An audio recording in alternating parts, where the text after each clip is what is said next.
김치, 우리를 살린 음식이자 우리를 시험하는 음식. 한국 사람에게 김치는 음식이 아니다. 김치는 기억이고 습관이며 어떤 사람에게는 고향 그 자체다. 어릴 적 겨울 아침, 부엌 한쪽에서 김치독 뚜껑을 여는 소리, 얼어붙은 배추잎 사이로 올라오던 시큼한 김치 냄새. 그 냄새는 배고픔보다 먼저 마음을 채웠다. 그래서 우리는 김치를 믿는다. 너무 오래 믿어왔다. 1. 김치는 건강식으로 태어나지 않았다. 요즘 김치는 늘 이렇게 불린다. 세계적인 슈퍼푸드, 유산균의 보고, 항암 음식, 장 건강의 필수템. 틀린 말은 아니다. 김치는 분명 건강에 도움을 주는 요소가 많다. 발효 과정에서 생기는 유산균과 각종 영양소는 현대인에게 매력적인 포인트다. 하지만 여기서 중요한 전제가 빠져 있다. 김치는 건강을 위해 만들어진 음식이 아니다. 김치의 본질은 생존이었다. 예전 조상들은 겨울철이면 신선한 채소를 구할 수 없었다. 그리고 냉장고 같은 저장 기술도 존재하지 않았다. 그 당시 사람들에게 필요한 것은 음식이 상하지 않고 오래 보관할 수 있는 방법이었다. 김치는 바로 이 환경 속에서 태어났다. 소금과 발효는 단순한 맛의 선택이 아니라 부패를 막고 저장성을 높이기 위한 필수 기술이었다. 배추를 소금에 절이고 고춧가루와 젓갈을 섞어 발효시키는 과정은 단순히 맛을 내기 위한 과정이 아니라 겨울을 살아남기 위한 생존 전략이었다. 즉, 김치의 본질은 약이나 건강식이 아니라 저장 기술이자 생존의 지혜였다. 김치의 짠맛과 강한 향, 때로는 매운 맛조차도 당시 사람들에게는 불가피한 선택이었다.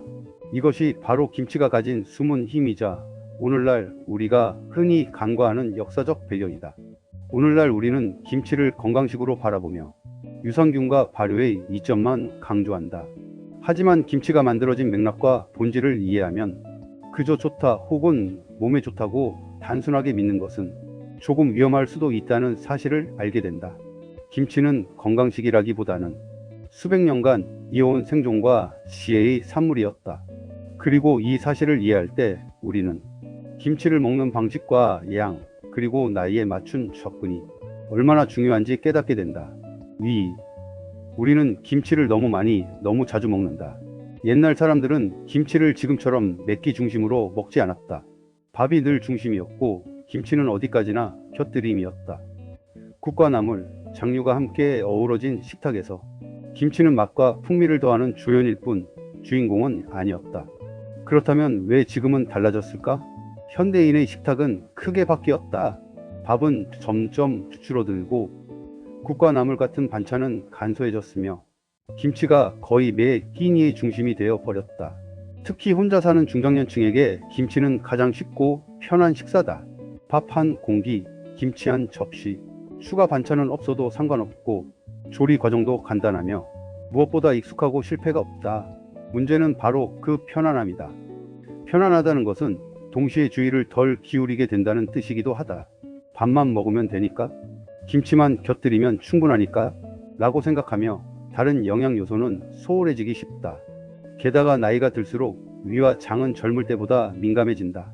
그런데 김치가 중심인 식사가 반복되면 위장 부담은 늘어나고 속쓰림이나 더부룩함을 자주 경험할 수 있다.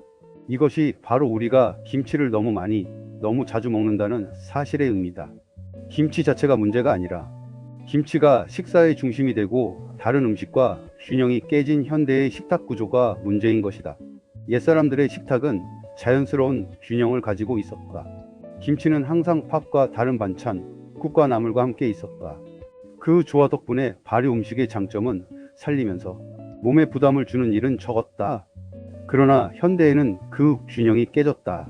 김치는 여전히 건강식으로 여겨지지만 한 끼의 대부분이 김치로 채워지는 순간 건강식이 아니라 위장에 부담이 되는 음식이 될 수도 있다. 즉, 우리는 김치를 너무 많이, 너무 자주, 그리고 혼자 편안하게 먹는 방식으로 몸의 신호를 무시하며 먹고 있는 셈이다. 그 편안함 속에 숨은 작은 위험을 아는 것이 중장년층에게는 특히 중요하다. 3. 김치와 위, 나이가 들수록 달라지는 관계. 젊었을 때는 몰랐다. 김치가 위를 자극할 수 있다는 사실을. 속이 쓰리거나 더부룩해도 김치니까 괜찮겠지라는 믿음으로 넘기곤 했다. 하지만 나이가 들수록 위의 구조와 기능은 달라진다. 위 점막은 점점 얇아지고 위산과 점액 분비의 균형도 예전만큼 빠르게 회복되지 않는다. 즉, 젊을 때는 아무 문제 없던 자극도 중장년 이후에는 위 점막의 부담으로 작용하기 시작한다. 김치의 성분이 이때 문제를 만들 수 있다. 발효산은 위산 분비를 촉진한다. 위산이 과도하게 분비되면 속쓰림과 불편감이 생기기 쉽다.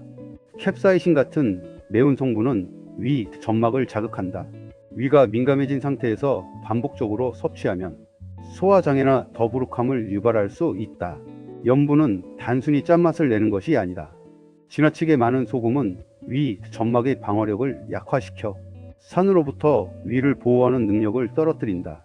이러한 변화는 자연스러운 노화 과정이지만 문제는 현대 식습관과 맞물리면서 나타난다. 공복에 김치만 먹는 사람, 하루 3끼 김치 중심으로 먹는 사람, 오래된 묵은 김치를 많이 섭취하는 사람, 이들은 속쓰림, 더부룩함, 소화지연 같은 증상을 점점 더 자주 경험하게 된다. 그럼에도 불구하고 사람들은 여전히 말한다. 김치는 몸에 좋잖아. 이 믿음 자체가 문제다. 김치가 몸에 좋다는 사실을 부정하는 것이 아니라 모든 상황과 모든 사람에게 무조건 좋다고 믿는 것이 위험하다. 젊었을 때는 문제가 없었던 습관도 나이가 들면서 몸의 반응을 달라지게 한다. 김치는 여전히 훌륭한 음식이지만 위 건강을 위해서는 먹는 양과 시간, 다른 음식과의 균형을 함께 고려해야 한다.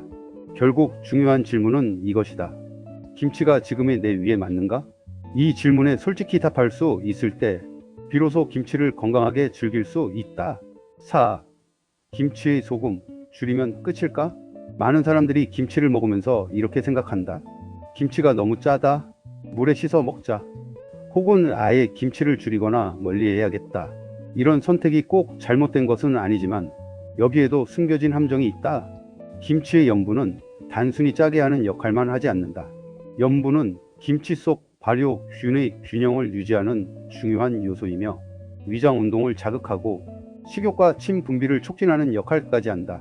즉, 염분은 김치가 단순히 맛있는 반찬이 되는 것을 넘어서 우리 몸이 김치를 제대로 소화하고 활용하도록 돕는 중요한 신호인 셈이다.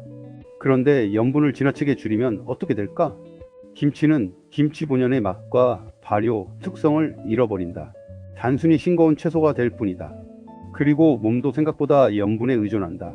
특히 중장년 이후에는 지나친 염분 제한이 여러 문제를 일으킬 수 있다. 어지럼증이 잦아지고 무기력과 피로감이 늘며 소화력 저하가 나타나고 입맛이 떨어져 식사량까지 줄어든다. 그래서 요즘 흔히 들을 수 있는 말, 싱겁게 먹는데 점점 기운이 없다는 이야기, 결코 드문 경험이 아니다. 중요한 것은 김치의 염분을 무조건 줄이는 것이 아니라 내 몸과 위 상태에 맞는 적정량을 조절하는 것이다. 소금이 지나치게 많으면 위에 부담이 될 수 있고 너무 적으면 몸이 필요한 신호를 받지 못한다. 김치는 건강식의 상징처럼 여겨지지만 정작 몸과 맞지 않는 방식으로 섭취하면 건강에 부담을 줄 수 있는 음식이 된다. 결국 김치를 먹는 기준은 단순히 짜다 싱겁다가 아니라 내 몸이 편안하게 받아들이는가가 가장 중요한 포인트다. 김치를 사랑하되 내 몸이 보내는 신호를 무시하지 않는 지혜가 필요하다. 5. 저염 김치의 역설. 저염 김치는 언뜻 보기에는 건강한 선택처럼 느껴진다. 염분을 줄였으니 더 안전하고 위에 부담이 없겠지라고 생각하기 쉽다. 하지만 실제로 모든 사람에게 저염 김치가 좋은 선택은 아니다. 특히 다음과 같은 경우에는 오히려 문제가 생길 수 있다. 땀을 많이 흘리는 사람, 위산 분비가 약한 사람, 식사량이 줄어든 노년층. 이들에게 저염 김치는 단순히 맛이 싱거운 음식이 아니라 몸이 먹고 소화하고 싶어 하는 신호를 제대로 주지 못하는 음식이 된다. 왜 그럴까? 입맛은 단순한 취향이 아니라 생리적 신호이다. 소금은 그 신호를 시작하는 역할을 한다. 소금이 적당히 들어 있어야 침이 분비되고 위는 자극을 받아 소화액을 분비하며 장 운동을 시작한다. 즉, 소금은 몸이 음식을 받아들이게 만드는 스위치 역할을 하는 것이다. 그런데 김치를 지나치게 순하게 만들면 몸은 그 신호를 제대로 받지 못한다. 먹어야 할 이유를 잃어버리는 셈이다. 그 결과 식욕이 떨어지고 소화가 느려지며 식사량이 줄어드는 악순환이 생길 수 있다.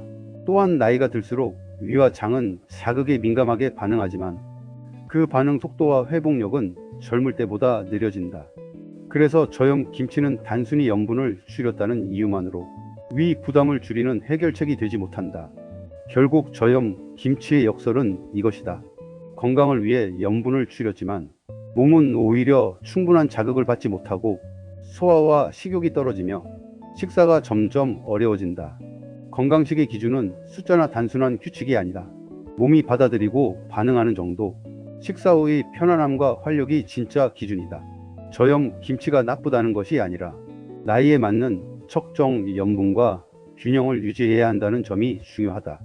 김치의 장점은 그대로 살리면서 몸이 필요로 하는 자극을 잃지 않는 것이 건강한 식습관의 핵심이다. 6. 김치가 약이 되는 순간, 독이 되는 순간. 김치는 분명 훌륭한 음식이다. 수백 년 동안 한국인의 밥상을 지켜왔고 발효와 염분, 향신료의 조합으로 우리 몸에 다양한 유익을 준다. 하지만 김치가 진짜 약이 되느냐, 독이 되느냐는 단순히 음식 자체의 특성보다 섭취 상황과 몸 상태에 달려 있다. 김치가 약이 되는 순간, 밥, 국, 단백질과 함께 먹을 때 김치는 다른 반찬과 어울리며 위장에 적절한 자극을 준다. 단백질과 곡물, 채소가 함께 있어 영양 밸런스를 맞출 수 있다. 한 끼의 일부로 적당히 먹을 때 하루 식사 중 일부로만 섭취하면 염분과 산의 부담이 분산된다. 발효 성분이 장 건강에 도움을 주면서 위에도 무리가 없다. 신선한 김치와 잘 익은 김치를 섞어 먹을 때 신선한 김치의 아삭함과 잘 익은 김치의 발효 맛이 균형을 이루며 몸이 음식에 적절히 반응할 수 있도록 돕는다. 이처럼 김치는 균형과 상황이 맞을 때 몸을 살리는 약이 된다.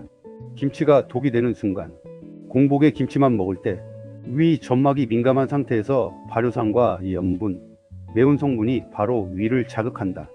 속쓰림과 더부룩함, 소화지연을 불러올 수 있다. 하루 식사의 중심이 될 때 밥과 다른 반찬이 부족한 식사에서 김치가 주인공이 되면 몸은 필요한 다른 영양소를 충분히 섭취하지 못하고 위는 반복적인 자극으로 부담을 느낀다. 속이 불편한데도 억지로 먹을 때 오래된 습관이나 김치는 몸에 좋다는 믿음 때문에 몸이 보내는 신호를 무시하며 먹으면 건강을 위한 음식이 오히려 위장에 독이 된다. 결국 건강식의 기준은 음식 자체가 아니라 몸의 반응이다. 김치가 아무리 좋은 음식이라 해도 내 몸이 편안하게 받아들이지 못하면 약이 될 수 없다. 반대로 조금 평범한 음식이라도 내 몸이 잘 소화하고 활력을 느낀다면 그것이 진정한 건강식이다. 김치를 현명하게 즐기는 방법은 단순하다. 내 몸의 신호를 듣고 식사 속 균형을 지키며 적절한 양을 조절하는 것. 이렇게 해야만 김치는 비로소 나이를 먹은 우리 몸에 맞는 약이 될 수 있고 잘못 먹으면 부담이 되는 독이 되기도 한다. 7. 옛사람들은 알고 있었다. 재미있는 사실이 있다. 옛 어른들은 김치를 지금보다 훨씬 많이 먹었지만 현대처럼 위장병이 흔하지 않았다. 왜 그랬을까?